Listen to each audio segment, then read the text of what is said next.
घंटा के वेग से पूर्व दिशा में एक्सप्रेसवे पर बस को दौड़ा रहा है और एक्सेलरेटर इज फुल। साइलेंसर से तेज धुआं निकल रहा है, जितना निकल सकता है। Now the question is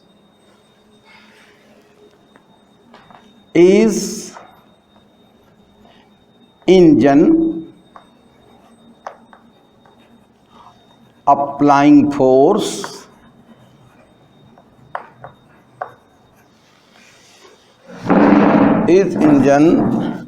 applying force on the body?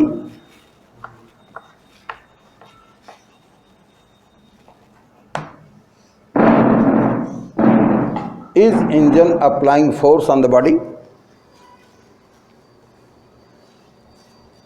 Second question,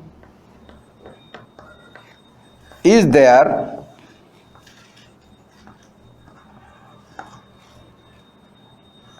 resultant force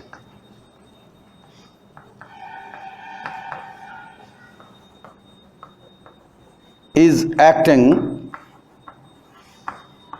on the body?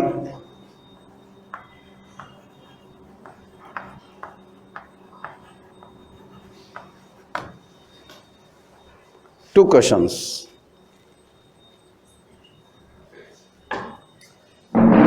Is engine applying force on the body? क्या इंजन उस बस पर बल लगा रहा है? हाँ, लगा रहा है। इंजन बस पर बल लगा रहा है। Yes. Is engine applying force on the body? Yes.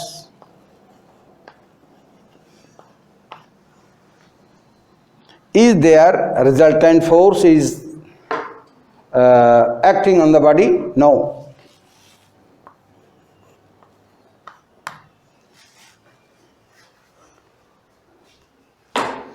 Is engine applying force on the body? Yes. क्या इंजन बस की बॉडी पर बल लगा रहा है? हाँ, लगा रहा है। क्या बस की बॉडी पर बल लग रहा है? नो। बड़ी अजीब बात है।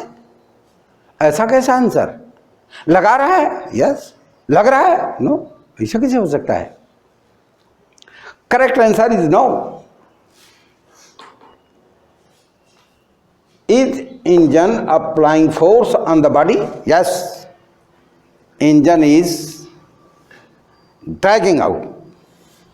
इंजन फोर्स अप्लाई कर रहा है, लेकिन बस की बॉडी का वेग नहीं चेंज हो रहा है। बस की बॉडी का वेग चेंज नहीं हो रहा, वेलोसिटी इज नॉट चेंजिंग। इसका मतलब है उस पर net force is 0। Since acceleration of the body is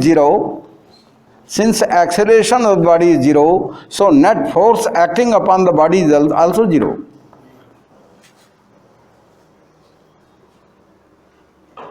लेकिन बड़ी अजीब बात है।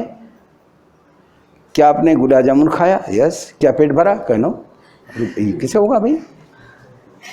गुलाब जामुन खाया तो पेट तो भरेगा, कुछ तो भरेगा। तो ये बात है। Yes, be attentive. यदि इंजन बल लगा रहा है तो बल क्यों नहीं लगा? यदि बल लगा रहा है तो बस की बॉडी पर बल क्यों नहीं लगा? Because there is friction of air, frictional force of air is opposing the speed of the body. Net friction of the air is equal to the force applied by the engine in forward direction. Force applied by the engine in forward direction is exactly equal to the air friction applied in the reverse direction. Suppose force of engine is 9000 Newton. Engine simultaneously frictional force of air is also 9000 Newton. So two forces are applied in reverse directions on the bus body. So net resultant force is not acting upon the body of the bus, so the acceleration is zero. Acceleration in the body only will be due to resultant force applied on the body. और यदि body पर force लग गया तो acceleration होना है। Force लग गया तो एक्सेलरेशन होना है। किसी बॉडी पर फोर्स लगा दें तो एक्सेलरेशन होना है। थोड़ा देर के लिए, जैसे हमने कहा कि ये हमने दीवार पर फोर्स लगाया, एक्सेलरेशन क्यों नहीं हो रहा? तो ये कहेंगे कि action and reaction both are on the same body.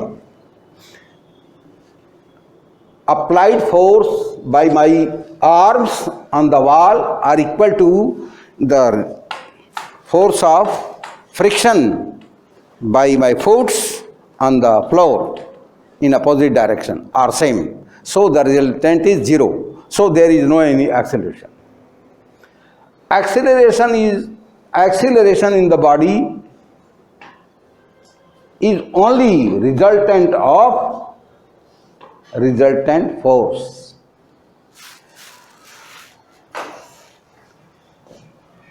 Resultant force यदि जीरो नहीं है तो एक्सीलरेशन भी जीरो नहीं होगा. F equal to ma. Now another thing,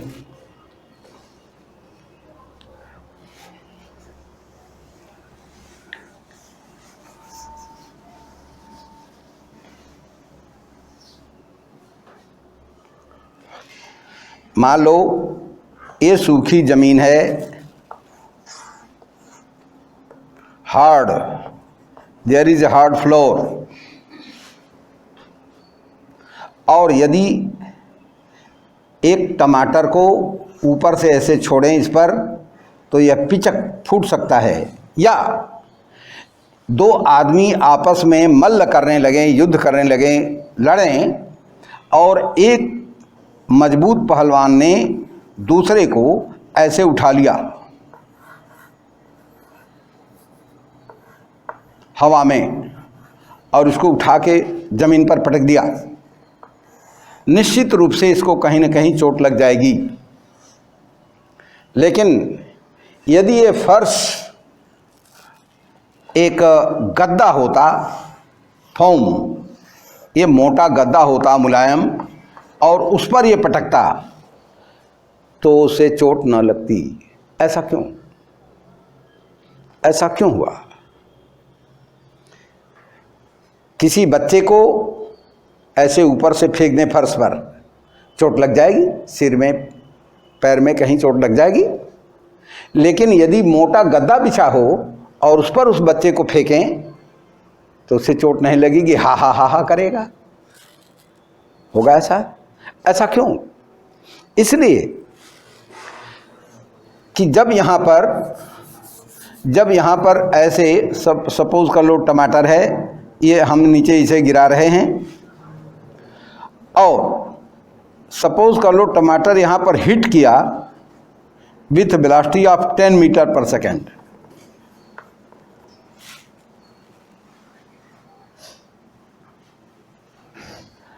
और इस फर्श ने इसको विदिन 0.001 सेकेंड रोक दिया. तो initial velocity of tomato was 10 metre per second, final velocity is 0, but time taken in stopping टमाटर is 0.001 second. Then force applied by hard floor will be equal to M भी minus u by t. Suppose कर लो mass of टमाटर is 0.1 kilo, 100 gram, 0.1 kg. Its final velocity is 0. Initial velocity was 10 meter per second. And time taken was 0.001 second. Now solve it. Minus 0.1 into 10 divided by 0.001 minus 1000 Newton, 1000 Newton का बल लगाया। कहाँ छोटा सा टमाटर 100 ग्राम का और उस पर 1000 न्यूटन का बल लगा दिया तो वो टमाटर फट जाएगा। लेकिन यदि उसी टमाटर को हम ऐसे एक मुलायम गद्दे पर ऊपर से गिराएं और ये टमाटर यहाँ हिट करता है with the same speed, u is equal to 10 metre per second, final velocity is 0। लेकिन जब ये टमाटर इसके कांटेक्ट में आएगा, गद्दे के कांटेक्ट में आएगा, तो गद्दा कुछ देर तक दबता रहेगा। टमाटर दबते हुए यहाँ तक आ गया and time taken was suppose 2 seconds। गद्दा 2 सेकंड तक दबता रहा, अब तब जाकर के रुका वो टमाटर, तब रुका जबकि गद्दा 2 सेकंड तक दबते दबते दबा, तब जाके वो टमाटर रुका। तो इस फोम द्वारा टमाटर पर लगाया गया बल होगा एम भी minus u by T. 0.1 kg, 0 minus 10 meter per second divided by 2 seconds, that is 0.5 Newton only. तो फोम ने बहुत कम बल लगाया, ठीक। तो टमाटर के शेप और साइज पर कोई ज़्यादा प्रभाव नहीं पड़ेगा, टमाटर फूटेगा नहीं। इसी तरह यदि एक आदमी काफ़ी ऊंचाई से किसी पक्के फर्श पर गिरे तो उसे चोट लग जाएगी, क्योंकि टाइम बहुत कम टाइम में हार्ड जो फर्श है, हार्ड फ्लोर है, बहुत कम टाइम में उस आदमी की बॉडी को रोक देगा। तो यदि टाइम बहुत कम लगा है तो फोर्स बहुत ज़्यादा हो जाएगा, क्योंकि टाइम डिनोमिनेटर में है, फार्मूले के डिनोमिनेटर में टाइम है। तो यदि टाइम को कम करोगे तो फोर्स ज़्यादा आएगा, और यदि टाइम को बढ़ा दें तो वही फोर्स कम हो जाएगा। अब इस तरह जैसे हमने एक स्पेशल जूता पहना जिसमें स्प्रिंग लगी हैं और फोम लगा हुआ है, अब हमने 5 रुपए की वो पेप्सी बॉटल लेकर के अब 20 फीट की ऊंचाई से कोई कलाकार कूद जाता है, ठीक है, और आप देखते हैं कि ये पेप्सी के लिए कूद गया बेचारा, ठीक। और आप भी वैसा करना चाहते हैं, लेकिन वो जूता आपके पास नहीं है, सावधान, क्योंकि वो जूता स्प्रिंग वाला और फोम वाला है। तो जब वो कूदेगा, जमीन पर आएगा, तो काफ़ी देर तक वो उसको रोकेगा, उसमें टाइम ज़्यादा लगेगा, उसकी बॉडी को रोकने में वो टाइम ज़्यादा लगा देगा, इसलिए उसको चोट नहीं लगेगी। या आपने देखा होगा करीब 15 फीट की ऊंचाई से बिल्ली ने सीधा छलांग लगा दिया जमीन पर चूहा पकड़ने के लिए, 15 फीट की ऊंचाई से छलांग लगा दी और जमीन पर गिरती है, लेकिन उसके पाँव में लचीलापन जो है, गद्दा है, उसको टाइम ज़्यादा लगता है, उसको स्टॉप होने में, उसके बॉडी को स्टॉप होने में टाइम ज़्यादा लगता है, इसलिए उसको चोट नहीं लगेगी। लेकिन उसका देखा देखी यदि आपने निकाह किया तो समझ में आ जाएगा, ठीक है, क्योंकि आपकी बॉडी, आपके हाथ पांव ऐसे नहीं बने हैं, समझ में आ जाएगा, इसलिए बिल्ली की नकल नहीं करना। इसी तरह यदि क्रिकेट बॉल है, क्रिकेट बॉल की स्पीड 144 किलोमीटर पर आवर और मोर, 40-50 मीटर पर सेकंड की स्पीड से आ रही है। बल्लेबाज ने मारा बैट से और बॉल काफी स्पीड से आ रही है। यदि कैच करने वाला उसको इस ढंग से कैच करता है कि हाथ में लेकर के कुछ देर में रोकता है उसको, तो उसके हाथ में चोटें नहीं आएंगी। लेकिन ऑल ऑफ ए सडन उसको रोकने की कोशिश करे, कम टाइम में रोकने की कोशिश करे, तो वह बॉल ज़्यादा फोर्स अप्लाई कर देगी आपके हाथ पर और आपको चोट लग जाएगी। आपने क्या पढ़ा? F equal to M V U minus M U by T, ठीक है? या time, change in momentum by time. यदि कम टाइम में किसी बॉडी को रोकेंगे आप, तो आपको फोर्स ज़्यादा लगाना पड़ेगा, और वही टाइम ज़्यादा बढ़ा दें तो आपको फोर्स कम लगाना पड़ेगा। ठीक?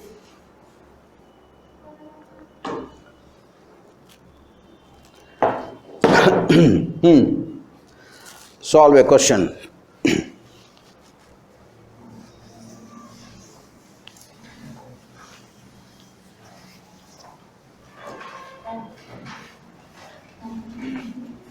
Question: a cricket ball of mass 100 gram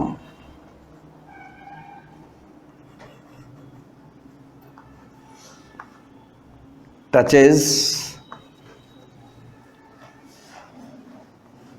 the hands of a fielder with 50 meter per second.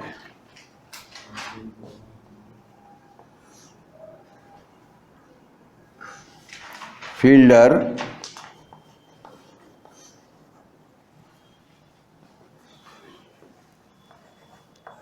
stops the ball in 10 seconds.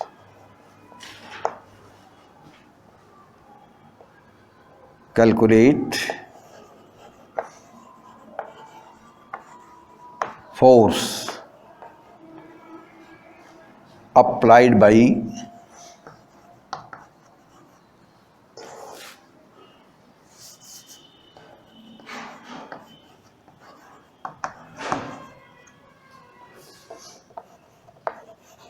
fielder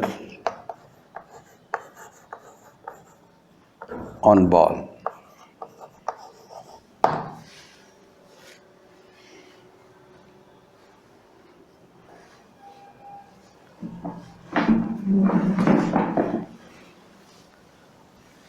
Solution: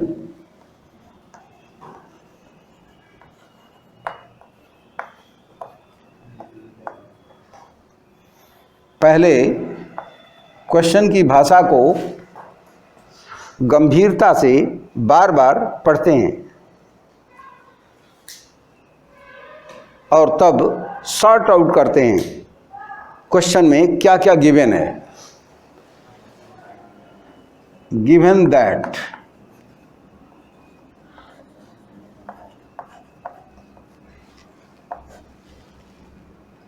first mass m of ball is 100 gram, that is equal to 0.1 kg.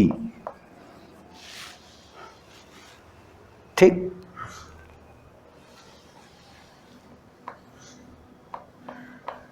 Initial speed, initial velocity, speed लिखना ज़्यादा जरूरी होगा क्योंकि direction नहीं दिया है। Direction is not given, so speed, initial speed is 50 meter per second. Final speed is 0 meter per second. Time taken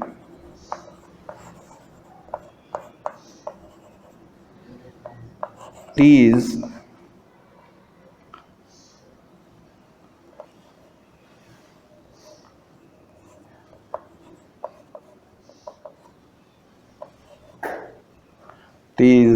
10 second. Right. 10 second.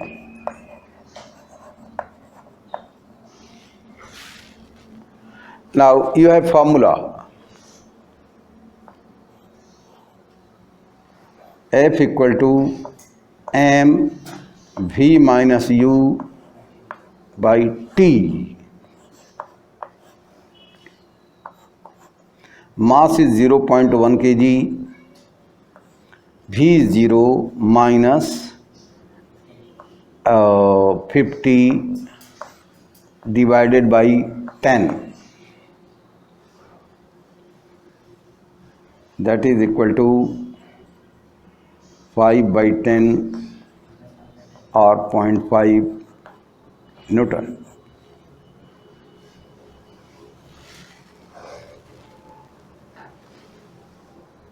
ठीक, लेकिन ये आ रहा है minus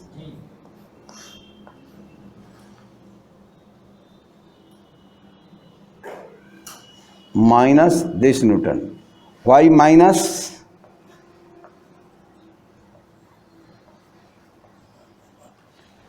because this force was applied against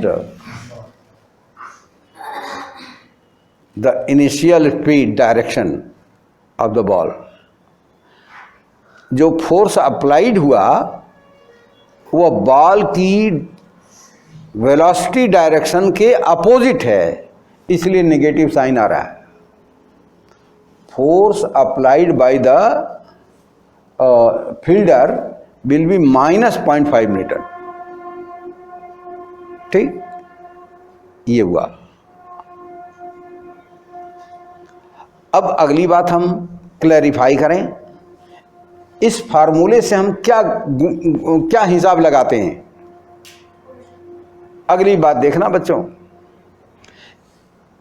इस फार्मूले को हम खास करके मैकेनिकल इंजीनियर को ज़्यादा जोर देकर बताते हैं और इसका वह अच्छी तरह उपयोग भी करता है मैकेनिकल इंजीनियर.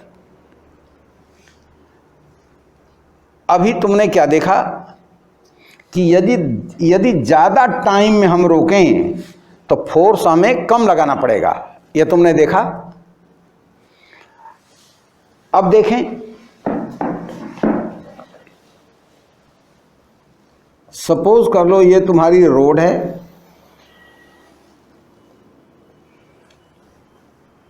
और भारत की सड़कों पर ये स्पीड ब्रेकर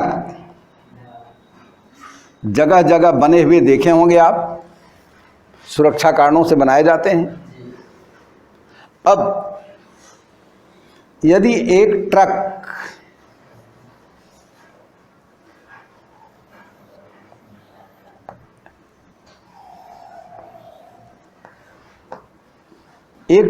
ऐसा है, ध्यान दें आप, ट्रकों के पहियों पर ऐसे लगे रहती हैं स्प्रिंगें.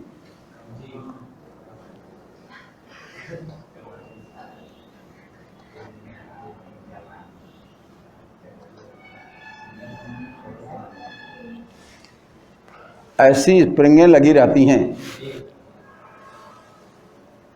पहिए के पास ऐसी स्प्रिंगें लगी हुई देखेंगे आप.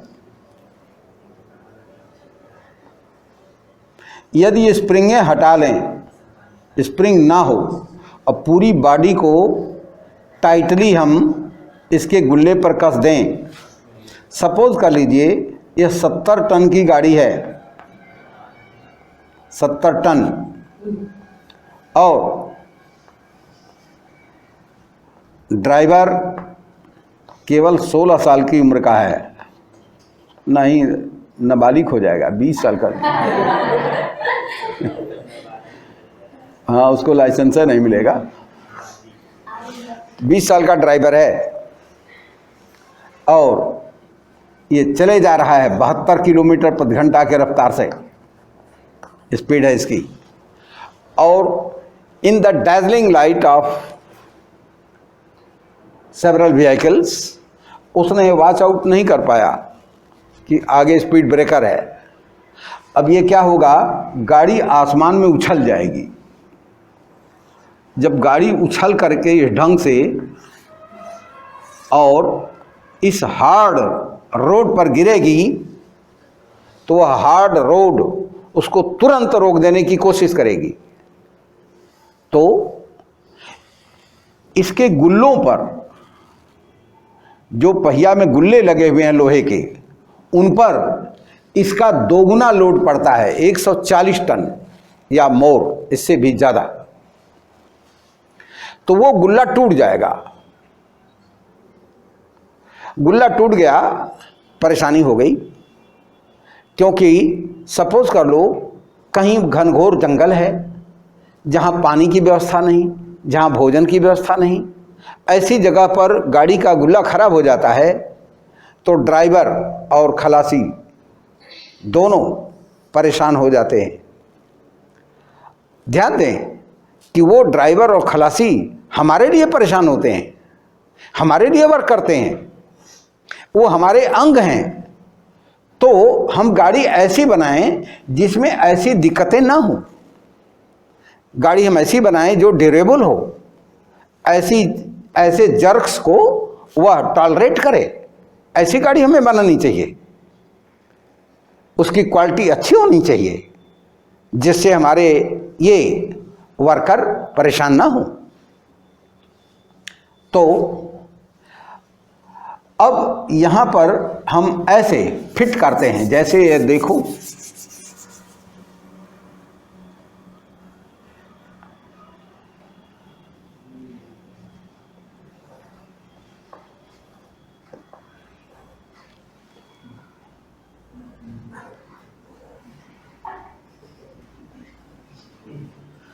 ये गुल्ले हैं और इस पर टायर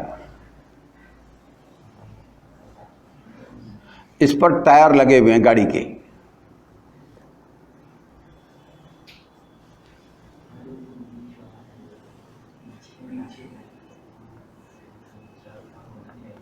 ये पहिया है। तो हम क्या करते हैं, ये जो ट्रक की बॉडी है यहां पर हम स्प्रिंग फिट कर देते हैं।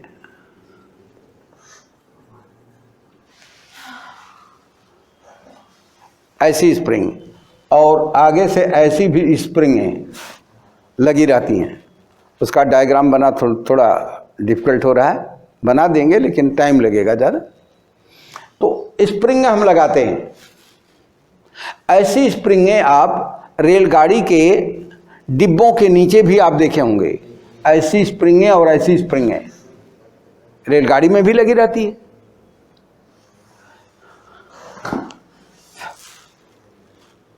अब मैकेनिकल इंजीनियर को यह सोचना पड़ता है कि ट्रक बनाते समय तुम कैसी स्प्रिंग लगाएगा, कैसी स्प्रिंग लगाएगा। स्प्रिंग का परिचय होता है, तो किस वैल्यू की स्प्रिंग तुम फिट करेगा तब वो गाड़ी के लिए सही होगा। ध्यान दें, यदि किसी ट्रक ओनर की ये चीज़ खराब हो गई और उसने देखा कि एक जगह फालतू रेलवे की स्प्रिंग पड़ी हुई है, उसने अपने ट्रक में लगा दिया, बहुत नुकसान उसका करेगा। उसकी गाड़ी लोड लेकर 2 किलोमीटर भी नहीं चलेगी और तोड़ दिया करेगा, बार बार तोड़ेगा वो, और उसको समझ में नहीं आएगा कि ऐसा क्यों हो रहा है। क्योंकि जो रेलवे में लगा है उसकी वैल्यू रेलवे के हिसाब से है और ट्रक में जो लगना है वो ट्रक के हिसाब से है। तो वह एक डिफ़िकल्ट काम है। तो आगे तुम्हें पढ़ना पड़ेगा कि किस वैल्यू की स्प्रिंग हम फिट करें तब जाकर के उसको सेफ करेगा। यदि ट्रक वाली स्प्रिंग हमने कार में फिट कर दिया तो कार में बहुत ज़्यादा जर्किंग होगी और बार बार गुल्ला तोड़ेगा। तो कार वाली स्प्रिंग अलग होगी, ट्रक वाली स्प्रिंग अलग होगी, ट्रैक्टर की अलग होगी, रेलगाड़ी की अलग होगी, और हवाई जहाज़ की लैंडिंग के समय जब उसमें दूसरी वैल्यू होगी। तो वहाँ पर हमको इंजीनियरिंग करना पड़ता है, कहाँ पर कितना लगेगा तब फिट बैठेगा, ऐसे नहीं हो जाएगा। यहाँ पर तुम्हें एक सामान्य जानकारी दी जा रही है, force is equal to mv-u/t। यदि ट्रक भी रोड पर उछल के गिरे और कम टाइम में ट्रक रोक रहा है तो फोर्स ज़्यादा हो जाएगा, तो वह ट्रक की बॉडी को नुकसान पहुंचा देगा। तो स्प्रिंग लगा देने से टाइम फैक्टर बढ़ जाएगा। गाड़ी उछल के तो गिरी लेकिन स्प्रिंग पर है, तो स्प्रिंग धीरे धीरे उसको रोकने देगी, तो टाइम बढ़ जाएगा। टाइम बढ़ जाएगा तो खतरा टल जाएगा। बात समझ गए? तुम भी सुन रहे हो ना? अच्छा, ठीक। तो आज हम सेकंड लॉ ऑफ मोशन कर रहे थे। Second law of motion, Newton's second law of motion. Second law of motion में क्या आपने पढ़ा? यदि किसी बॉडी पर फोर्स लग गया तो उसमें एक्सीलरेशन होगा। अब इस पर हम दूसरा क्वेश्चन ये,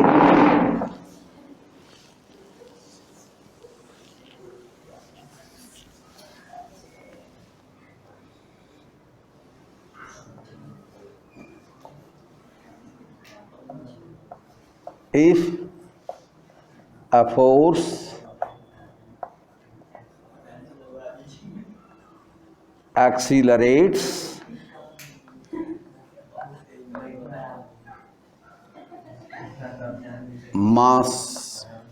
masses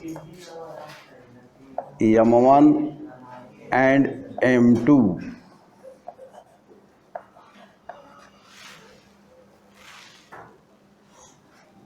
with respective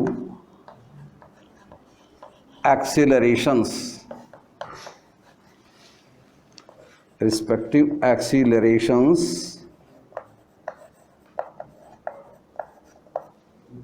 A1 and A2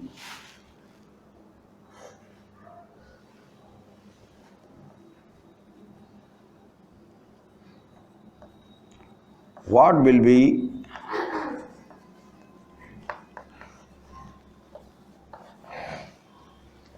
new acceleration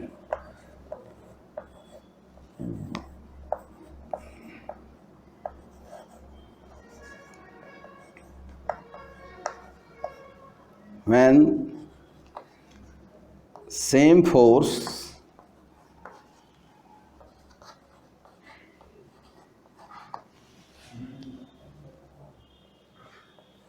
is applied on the combination of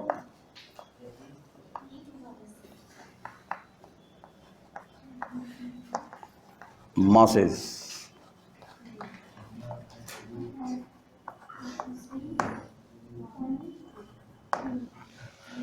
अब इसको हम कल नेक्स्ट डे सॉल्व करेंगे, अगले दिन इसको हम सॉल्व करेंगे। आप पहले ट्राई करिए और नेक्स्ट डे